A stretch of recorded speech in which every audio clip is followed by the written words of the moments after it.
Hey, there's the music. That means it's time for Animal Talk. Some of the best doggone pet people on the planet helping you with your pets. That is the mission of my soul. Today, we're just going to be relaxing a little bit and taking it easy, taking a break, taking a vacation, all those beautiful and wonderful things. And we're going to get to that in just a minute. But before we do that, I want to thank our sponsors, wearingfunny.com, for all your pet parent t-shirt needs and clothing needs. Head over to wearingfunny.com. Hook yourself up with fun gear to show your love for your pets. And also want to thank everybody for joining us. Really appreciate you being around. It's Animal Talk, helping you with your pets, and it's we're here for you. It is and talk about being entertained. That's what you do when you go on vacation and you travel, but it's not fun. Getting there is a colossal pain in the backside. It can be, especially when you're traveling with pets. It can be a real challenge. It could be downright dangerous for some pets. There was a series of news articles a handful of years back where it was extraordinarily dangerous for pets, and things have gotten a lot better. And now I think they're up in that. I think we're up in the ante a little bit. And we're going to talk about that because the folks over at Zoundz joining forces with the ARC over at JFK, and they want to make traveling just first class, high class, relaxing, and getting there should be half the fun. And today we're talking to Elizabeth Schutte, and she is she's the ARC president and CEO. And we also have Derrick Garrett joining us as well. And he's the founder and CEO at Zoundz, bookending that with Z's on both ends. Elizabeth, Derrick, welcome to Animal Talk. Thank you, Jamie, for having us. Thank you, Jamie, for having us. Thank you. Yeah. So I want to talk about traveling, and I want to talk about making it a positive experience for your pet. The airlines and everybody's always trying to make it safer. And I know there were several incidences a handful of years back, and safety has ramped up, and how people travel with their pets has changed dramatically in the last handful of years. And you guys are ramping it up to make it a first class, relaxing experience. But before we do that, Derrick, I'm going to pick on you first. Derrick, tell me about your childhood. My childhood. All right. So I was born in Connecticut, but raised down in a small town down in Virginia called Clover, population 900. Whoa. Yeah. So we had it was my dad. My dad was originally from Clover, Virginia, and he and my mom met in Connecticut.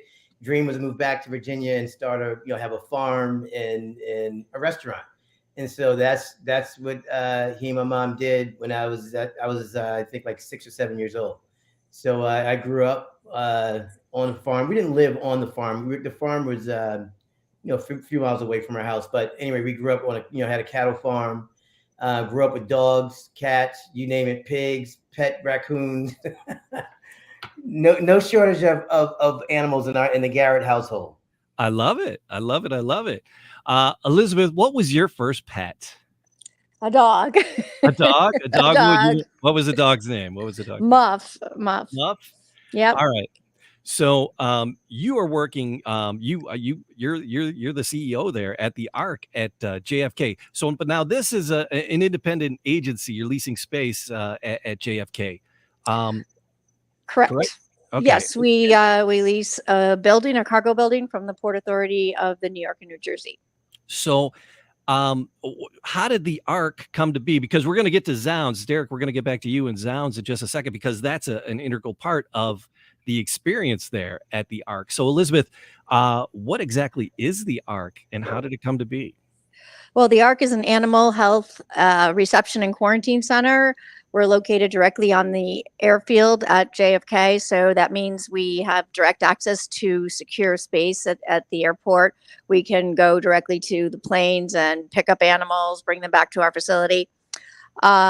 We provide reception services, meaning when the animals arrive, we pick them up, we make sure they're all right, we feed them, relieve them, take them for walks, evaluate them, make sure they're okay.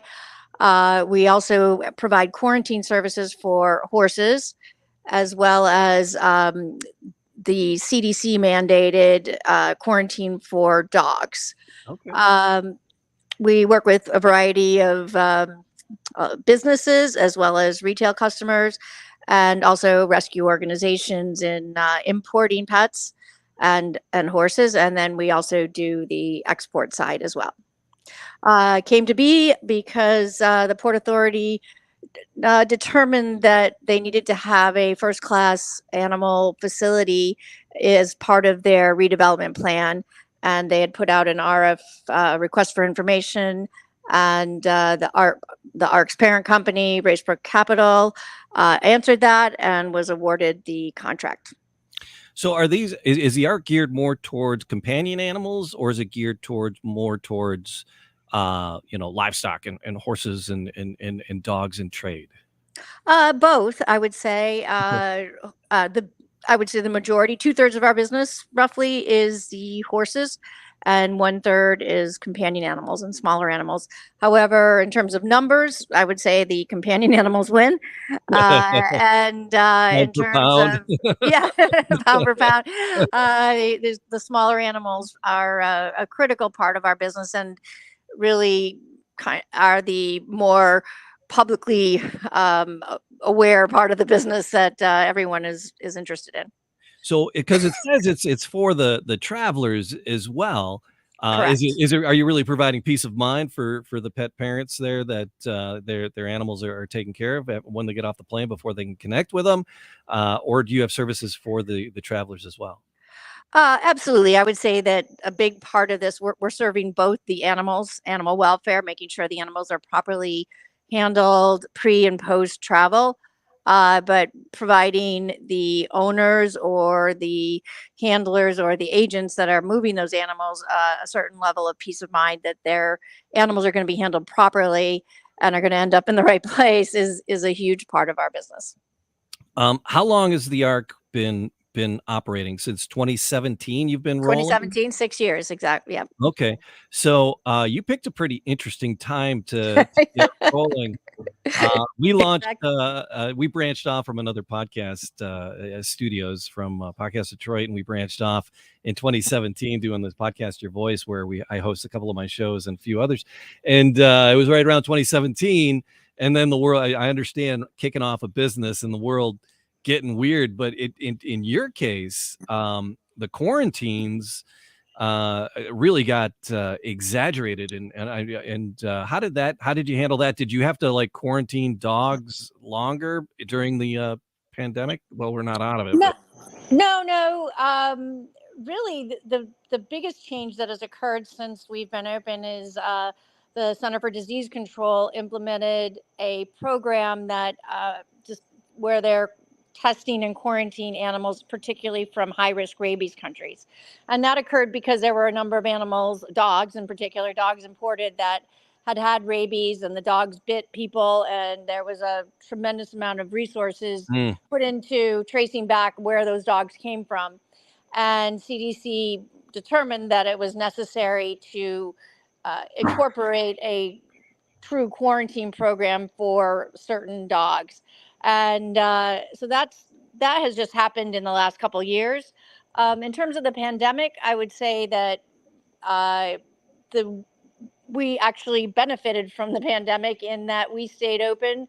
We did not close a single day, and so a lot of the different government agencies shut down or had a partial shutdown, and we were able to remain open. So a lot of the business ended up coming to us and experiencing our first class facility, and they've stuck with us. So this is something unique to JFK because that's kind of the destination for a lot of the international flights that are landing. Correct. It's one of 3 major ports of entry. The other 2 are Miami and Los Angeles, and then Chicago is to a lesser extent. But those are the major ports of entry for coming into the United States from another foreign origination point. Are there places like the ARC in these other ports of entry? Miami does have facilities for horses, not so much for pets. Mm-hmm. There's an offsite veterinary facility, but not nothing like the Ark, and same in Los Angeles. So we are unique, and the whole dream was to prove the concept at JFK and then take this concept to other major ports of entry. All right, yeah, and just having a nice arrival, because grabbing your luggage and getting reconnected with your pets. There's been trends in the last handful of years, like I had mentioned earlier. There were in the news. There was a rash of very sad stories of pets not faring well, in being and not being in the cabin with their owners, and then not faring well on a flight. Has that changed over the years? And then the other thing, we're going to talk about not companions, but support animals. So, but how are the airlines treating animals differently in the last handful of years? Well, it's important to recognize that there's basically three ways animals can travel. One is as you mentioned, in the cabin with you, but that's limited to very small animals as well as certain now support animals. Mhm. The other way is you can check an animal basically like you would check a piece of luggage. And the third way, which is the way we recommend for any animal that's bigger than maybe 15 to 20 pounds, is for the animal to travel in cargo. Uh, Understanding that, of course, that can be a costly alternative, but it is the safest and most pre-planned option available to any owner, and it ensures that all of the work is done in advance to make sure that the animal will be taken care of at any potential stop, and that all the documentation is in place. So a lot of the incidents that you're referring to occurred mostly when animals were checked as excess luggage Right. or excess baggage. So Unfortunately, that can end up as a problem. yeah. So cargo, that's a separate flight from the traveler, generally speaking. So Sometimes, yes, all right. So yes, that's a separate thing, and hence the reason landing at different times, arriving at different times, and exactly. precipitating the need for you even more.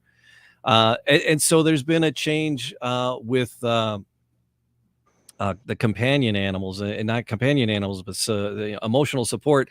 And you read the ridiculous stories. A guy with the emotional support peacock. Peacock.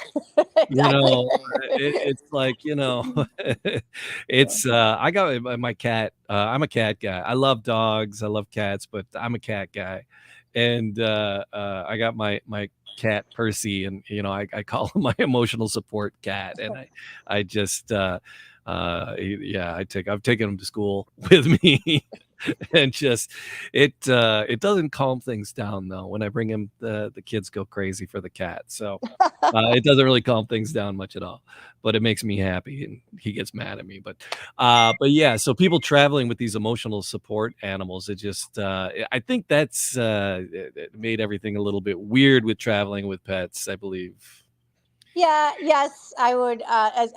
As a professional in this business, we've certainly experienced a huge increase in the number of people that are now classifying their animals as support or service animals. Yeah. I mean, there are true service animals that are working with blind people or people with diabetes to sense their blood sugar levels, or other real service animals, and they're necessary.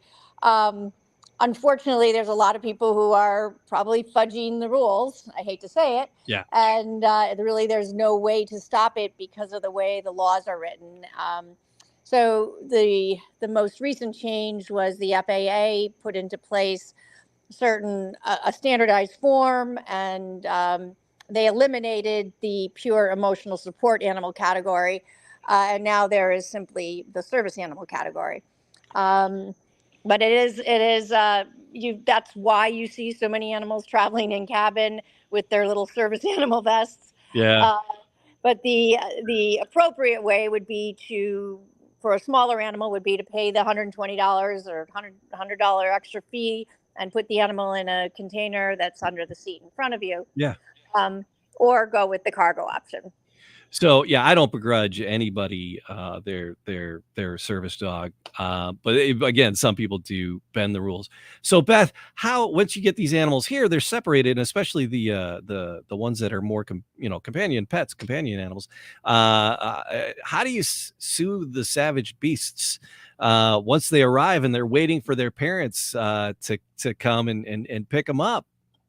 Right. Well, so there's a lot of research that shows how an animal is handled either pre or post the actual flight. It makes a huge difference in their stress level. And that's where Derrick comes in. Hey, Derrick. Hey. But And that's what I thought. I thought that would lead us into Derrick very nicely. Yeah. It's really important that the animals are out of the cargo environment as fast as possible. And they get off the plane. There are the International Air Transport Association, IATA, actually says that animals should be last on and first off.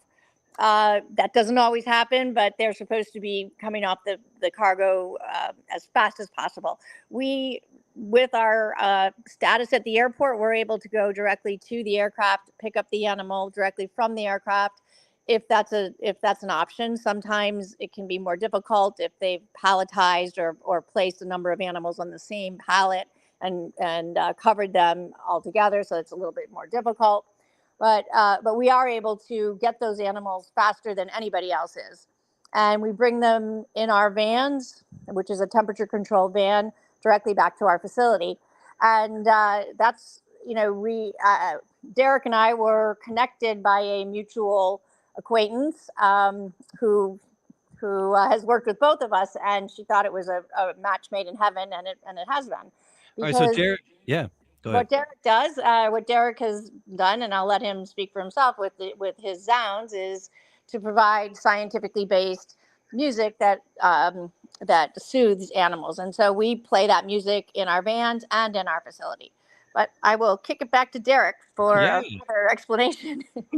So Derrick, lots of experience as a young man with a lot of critters.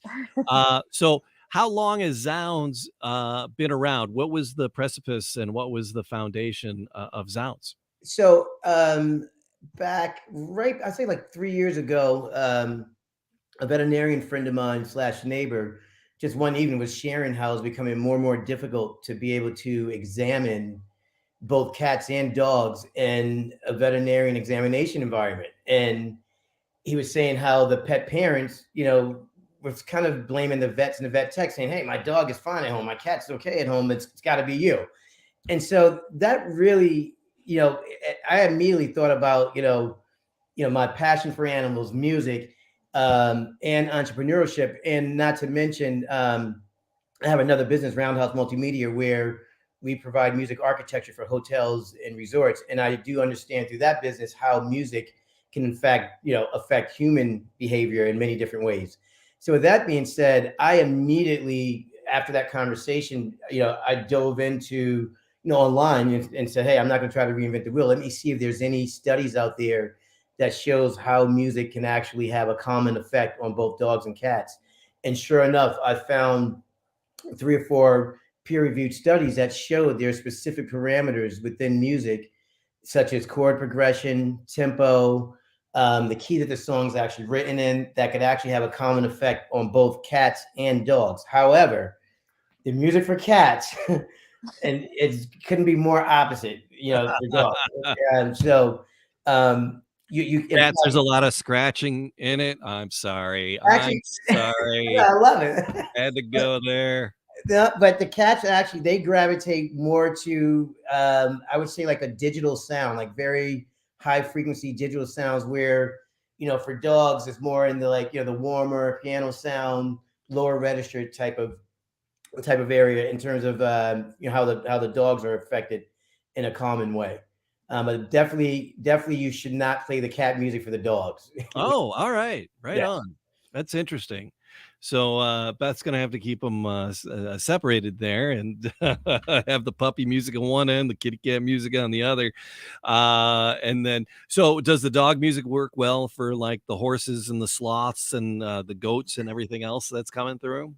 So we're actually we're in the early stages of really trying to find out what is out there musically in terms of studies that support, how horses can be calmed in the same way that dogs and cats can be. So, it's too early on for me to say, yes, the dog music would work. Yeah. But we are working on that. And our goal is to be able to roll out our equine program with the ARC in these upcoming months. Oh, that's amazing. So, was this created and was your goal working with the ARC, or did that happen ancillary to this? Yeah, so that just, as Beth was saying earlier, originally we were planning, the whole idea came from, again, the anxiety that both cats and dogs deal with in veterinarian environments. But then as we were creating the music early on, we were testing it in shelter programs or different various shelters. So that's where we really started to. So even though our focus initially was in veterinarian hospitals, at this point now, we find that Zoundz could be a useful tool in any environment where both cats and dogs are stressed. So my introduction to Beth came after the fact. I would say within the past 6 months, we started talking and things started to evolve. Oh, that's wonderful. I love that. All right. So instead of having the girl from Ipanema playing and when you're at the vet's office, it's the first thing that popped in my head when you said you did resort music. I go, well, you got girl from Ipanema. Right. There. So instead of that going, you have this music curated, but you definitely want a dog room track and a cat room track going for the vet's office. You don't want to hit the wrong button to make it twice as hard. Right, exactly. So you definitely, if you play the dog music for the cats, it's no adverse effect. Sure. However, the opposite could definitely be an adverse effect. Yeah. Okay. Right on. And so you're working on seeing what works well for the other types of critters. Now, is this something Zoundz, it's geared, you started out working with veterinarians. Is this something, because a lot of people have trouble with their dogs at home? Cats, they run, they hide, and they got their thing. Dogs, they freak out and they rip up stuff or make mistakes around the house, especially fireworks or the holidays and changing furniture around or lots of strangers in the house, or is this something that you're going to gear and would work in somebody's home? Absolutely. So that's a very good question. We actually, our app that already exists, there's a consumer side as well as a pet professional side. So on the consumer side, we're working with Dr. Lisa Radasta, who's an animal behaviorist. And we have different channels for different scenarios. So for instance, we have a channel called Scary Sounds that can be used during thunderstorms, where we have masking happening simultaneously while the common music is playing, which is a very popular channel on the consumer side, depending on where you live and the time of year. And then we have, another channel called Eats and Treats, which is more from a conditioning standpoint, where you play Zoundz when it's time to eat. And we have another channel called Travel Time, which is when you're trying to crate train them and make traveling in the car more of a positive experience as opposed to a negative. So we do have a very extensive library of Zoundz for the consumer side as well as the pet professionals. I love that. So Elizabeth, over at the ARC at JFK, how do you filter in the music for the different critters? And then, so let's just start with the one question. I do that all the time. That may be a Derrick question. I ask 10 questions and then I'm like, go. All right. But so how do you filter in the music for the different critters? Beth, do you want me to take that? Oh, do you know, Derrick? Sure. Yeah, I think that'd be more of it. So we at this moment, Zoundz is available through voice activation on the pet professional side on both Google Home mini speakers as well as the Alexa, because we wanted a very easy solution to be able to deploy, and not take up a lot of space. So right now we're, there's Google Home and or Alexa speakers throughout the facility. Oh, nice. Okay. And then you can call up whatever sort of track you need for that particular region at that point. That's exactly right. Correct. All right. So Elizabeth, have you been there, and what's your impression as a listener, having in there working with the animals and being around? How's the music for you?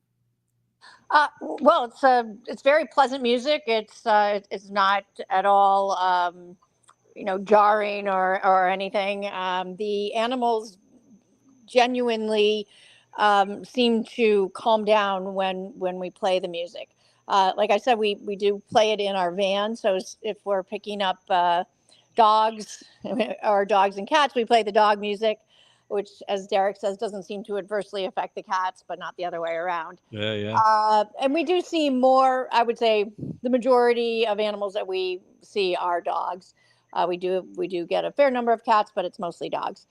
So we play the music in our vans. We play it in our facility. The cats have a separate area, so we are able to isolate them and play cat music if we have cats in the facility. Have you heard it enough, Elizabeth, to go to listen to it and go, "Oh, this is so a cat song," or "This is a dog tune for sure." Well, you can tell the difference, but Yeah. I'm not that good yet. All right, all right. So, Derek, how big of a library do you have for each gender of of critters there? So right now we have our library consists of around 250 composed tracks, Oh, and we're starting to grow that on a monthly and quarterly basis. Now that we kind of found our rhythm, and I've also it wasn't easy finding the right composers for the job, because it's actually more difficult to simplify for some composers than they're used to these complex showing off the skills. And for this, it was more we didn't really care about genre. We really want to stay focused on these specific parameters and be pleasing to the pet parents as well, and the humans. So yeah, so that was a challenge, but we really have a great team of composers now, and and so we're starting to ramp up our library even more now. I like it. So are these all instrumental tracks? All instrumental, Okay. yes. And then so yeah, where is it being recorded? Where's the production being done? In this day and age with technology, everyone, if they're any sort of composer or a producer or both, they have their own setup in their home. Back in the day when I was a record producer and engineer, we had a SSL-J that cost $5 million. It was the size of a Volkswagen. Right, Yeah. the size of a Volkswagen. Now you need a Mac and $5,000 and you're golden. So Yeah. the composers they're all self-contained in terms of their recording facilities. That's awesome. It's just I got a lot of friends in the music industry. I was just kind of curious where you were sourcing things out. Just always intrigued by the people who make the music. So how would you describe the genres? You said you didn't care too much about the genres. They need to follow those things. Would you describe the music as like country or pop or easy listening, or what? Yeah, even like in our messaging, you'll never really hear us refer to genres, because when it's all said and done, like a lot of people, they instantly think classical music is the answer to calm their pets. But at the end of the day, there's so many subgenres of classical, and yeah, you may find a classical piece that's effective, but then the very next piece could be very ineffective and undo everything that was just done. So we really try to stay away from genres, saying, hey, reggae is going to make your dog, Yeah. dogs and cats do not understand genres. They respond to parameters within a song. But if you have to say, like, my ultimate goal, I want Zoundz to become the pet genre, right? Yeah. Okay. But I guess new age, it's not really classical. It's kind of, I have to say, it's really, it's in its own category. It really is. All right. I would say, yeah, it's in its own category. And one other thing that I'll point out, I think to our earlier question you were asking, Beth, in terms of how the music was affecting her. We've been conducting some studies and surveys with pet professionals who are using Zoundz in their facilities, and we've been getting a lot of positive feedback from the vets and vet techs saying that the music is calming for them. And as a result of them being calm when they're in the examination room with the pet is feeding off their energy, and it's helping from that perspective as well, which is very interesting to hear. So we're really starting to pay close attention to that as well, of how it's affecting the pet handlers and professionals. Awesome. So, Beth, another question for you. Seeing a lot of animals coming through and seeing a lot of pets coming through. What is something that you see regularly that you're like, oh, I wish this pet's owners had done this or provided this for their pet traveling? What is something that when you're traveling with your pet, if people aren't going, and especially if they're not going to the Ark where you guys are equipped and ready to help the pets, what's something that pet owners forget to do on a regular basis that you're like, oh, I wish they had done this or they had included this or did this? Well, two things that happen commonly. One is inappropriately sized travel crates. And if an owner is arranging their own travel as opposed to using a professional shipper, uh, that frequently happens. They'll maybe choose a less expensive option, a smaller crate, because especially in cargo, it's done by volume and weight, and so a smaller crate is going to be less expensive. But that's really not good for the animals. They can, their heads, but hitting up against the top of the kennel, and it's really unfair to the animal and not good for animal welfare. Um, the other thing that we see that really could be done, regardless of which way, is a little note on the top of the crate that says, "Hi, this is so and so, and he or she likes likes to be played with, is a little bit fearful." Kind of like a little bit of an advance warning would be is always welcome, and it also personalizes the travel so that anybody coming in contact with that animal then has an immediate connection with them. Yeah, this is Steve, and he will bite your fingers off. But at least you know his name is. Exactly. At least you know his name is Steve. And you're like, hey, Steve, how you doing, buddy? And you don't put your finger in the cage. Well, you never put your finger in the cage anyway. But Exactly. right on, right on. So, Derrick, Zoundz is app based, right? So, can people just go to the Google Store and the Apple Store and find Zoundz and get it and get music to calm their pets? Yes, absolutely. Zoundz Music for Pets is in both the iOS and Google Store. Correct. All right, and that's is there a subscription fee to this? Is there per minutes listened? What do you? How do you? It's at this point it's a subscription model. It's $2.99. Is there a consumer end and then a professional end? Yeah, but the consumer and professional are two different models. You log in differently. Okay. But on the consumer side, it's $2.99 per month. Oh, okay. For consumers, yeah. So it's not breaking the bank. No, that's really reasonable. So Elizabeth, people traveling through JFK with animals, is this something that they have to book specifically through you, or is this something that just happens as they travel? No, they that was the original thought, was that it would happen automatically. For a variety of reasons, that's not the way it worked out. And so an animal that would be traveling into, out of, or through JFK, if someone is, a retail customer was trying to coordinate their pet's own travel, they would have to contact us directly, either through our website or calling us. We're www.arcjfk.com, and work with us. There are situations where a federal agency may step in and determine that an animal must come to us, and that's more unexpected or last minute kind of transfer.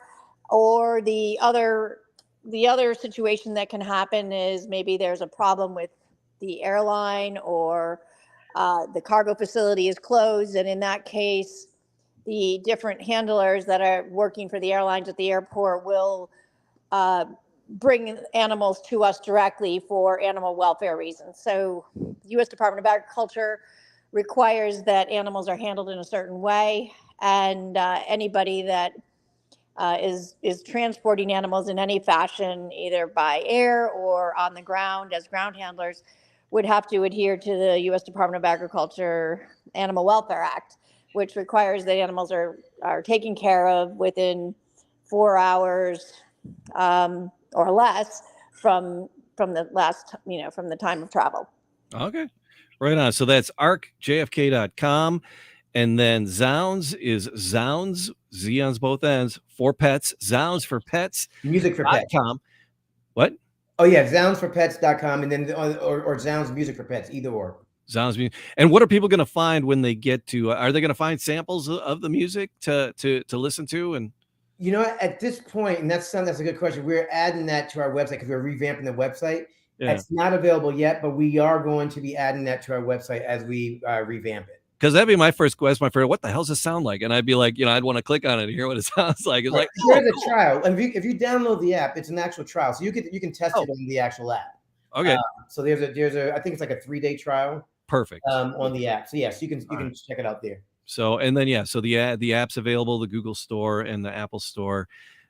So whatever world you live in, the Android world or the Apple world, you're friendly for both. That's great. So Beth, Derrick, thank you guys so much for hanging out today. I appreciate it. Jamie, thank you for having us. Yeah, it's great. You guys have a good evening. I want to thank everybody for listening and being with us. Remember, like, subscribe, leave a comment, do all those podcast things and all the podcast places. And until we see you again, have an exotic week and kiss your wild thing for us. I love it.